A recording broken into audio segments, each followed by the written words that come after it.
Libye, quand Bouteflika raccrochait au nez de Kadhafi en fuite, c'était au mois d'août 2011. Alors que la capitale Tripoli tombe aux mains des rebelles libyens, alors que son régime se désintègre, le colonel Kadhafi prend la fuite et tente de sauver sa tête. Sa famille en fait de même. C'était au mois d'août 2011. Alors que la capitale Tripoli tombe aux mains des rebelles libyens, alors que son régime se désintègre, le colonel Kadhafi prend la fuite et tente de sauver sa tête. Sa famille en fait de même. Muatassim poursuit le combat, Saadi détale vers le Niger, Saif al-Islam disparaît dans le désert, Aïcha, sa mère et 2 de ses frères trouvent une planque sur le territoire algérien. Où est donc passé le guide de la révolution libyenne? En Algérie? En Afrique du Sud? Au Mozambique? Quelque part dans le vaste désert libyen? En cette fin de mois d'août 2011, des informations évoquent la fuite de Mouammar Kadhafi vers l'Algérie, d'autres laissent croire qu'il a essuyé un refus net de la part des Algériens. Rue 89 publie alors un article intitulé « À quoi joue l'Algérie avec les nouvelles autorités libyennes ?» Si les autorités algériennes confirment que la famille Kadhafi se trouve en Algérie pour des raisons humanitaires, elles réfutent la présence du guide déchu. Si effectivement Kadhafi n'a pas mis les pieds en Algérie, il n'a pas moins tenté de joindre son ami Bouteflika. Kadhafi est rabroué par Bouteflika aujourd'hui, grâce aux emails de The Global Intelligence File, publiés par le site Wikileaks. On sait que Mouammar Kadhafi a tenté de trouver asile en Algérie en même temps que sa femme et ses 4 enfants, révèle le site Mediapart.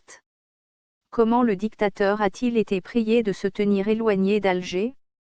Wikileaks. Un email daté du 1er septembre 2011, soit 2 jours après l'arrivée des Kadhafi en Algérie, et envoyé par un employé de la société de renseignement Stratfor, indique que le colonel a été rabroué par le président algérien alors qu'il tentait de le convaincre de lui accorder le refuge. L'employé, un officier espion, cite une source diplomatique algérienne non identifiée qui lui confirme que Kadhafi a téléphoné au président Bouteflika. Toutefois, celui-ci a ignoré les appels répétés du dictateur déchu, car certainement Bouteflika savait que son téléphone était sous écoute des services secrets occidentaux. En effet, Bouteflika avait permis au consulat français d'Alger de s'agrandir de plusieurs hectares pour installer des équipements pour espionner les Algériens, les téléphones mais aussi Internet. L'employé indique également que les services de renseignement algériens ont localisé le lieu où se cache Kadhafi, à Beni Wali, à 170 km au sud de Tripoli. La source algérienne révèle à l'employé de Stratfor que les Algériens ont livré le renseignement aux Britanniques. Dans l'intérêt de l'Algérie, le quotidien El Watan avait révélé le 1er septembre 2011, soit le même jour que Stratfor, que le colonel Kadhafi avait téléphoné au président mais que celui-ci n'avait pas souhaité prendre la communication. La traque de Kadhafi avait été confiée à des unités britanniques et la source était confiante qu'il finirait par l'avoir tôt ou tard. Le 23 août, le quotidien britannique révélait que des forces spéciales britanniques participaient à la chasse du colonel. Le guide a été capturé vivant le 20 octobre 2011 à Sirte, à 300 km de Bani Wali, avant d'être assassiné. Donc Bouteflika a trahi Kadhafi pour aider son ami Sarkozy. Mouammar Kadhafi a-t-il succombé à la fureur de la résistance libyenne? Ou a-t-il péri sous les balles des services de renseignement français, dans l'ambulance qui devait l'amener à Misrata, le 20 octobre 2011? Pour le journal transalpin, Corriere della Sera, la réponse est toute trouvée, un agent français est derrière la mort de Kadhafi, titre le quotidien. L'article remet en cause la version officielle des dernières heures de l'ex-guide libyen, qui incriminait les membres de la résistance libyenne ayant procédé à son arrestation. Le Corriere della Sera s'appuie dans un premier temps sur les déclarations de Mahmoud Jibril, ex-président du Conseil exécutif du Conseil national de transition libyen, CNT, au micro de la télévision égyptienne Dream TV, le samedi 28 septembre. Un service de renseignement que je ne connais pas avait intérêt à ce que Kadhafi se taise à jamais, car il a eu plusieurs secrets et a noué d'étroites relations avec de nombreux régimes internationaux. Un agent étranger était infiltré avec les brigades révolutionnaires pour tuer le colonel Kadhafi, a-t-il ajouté. pour beaucoup de complotistes il est possible que Kadhafi soit toujours vivant et que c'est un de ces nombreux sosies qui serait mort à sa place.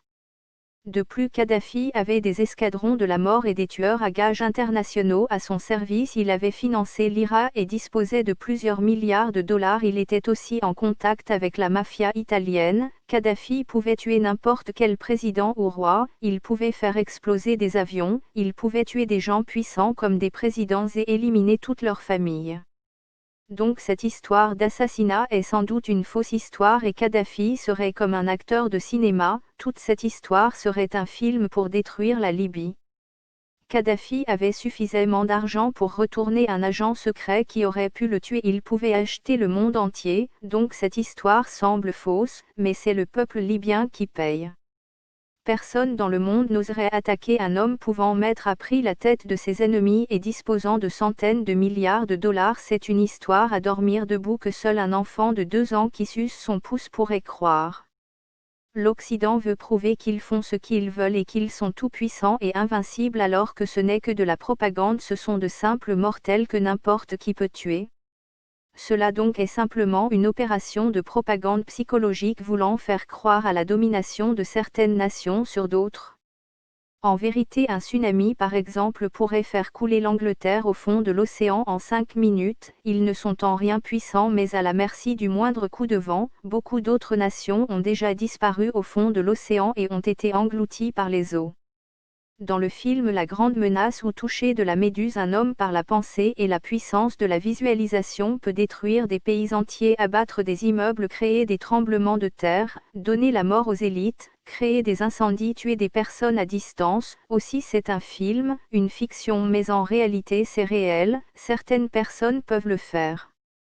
Donc en réalité les guerres ne se gagnent pas sur le terrain mais sont toutes des opérations psychologiques de contrôle mental et de domination par le mensonge et la terreur, la peur de la mort. Selon le livre L'art de la guerre de Sun Tzu, il est important de gagner une guerre mentalement sans engager ses forces et perdre un seul soldat. La domination est une illusion, c'est un égrégore, c'est le fruit d'une pensée collective, c'est le fruit de la propagande, du bluff et du mensonge et une sorte de lavage de cerveau du type MK Ultra. Pour Kissinger, les guerres du futur se feront par l'information, donc en fait la désinformation, et il pense que la censure permettra à l'Amérique de maintenir sa domination sur le monde. Selon une révélation d'un journal en 1982, les Américains ont payé 170 000 Sud-Coréens pour prier jour et nuit dans des églises et des sectes pour l'effondrement de l'Union soviétique et la destruction de l'islam et des pays arabes.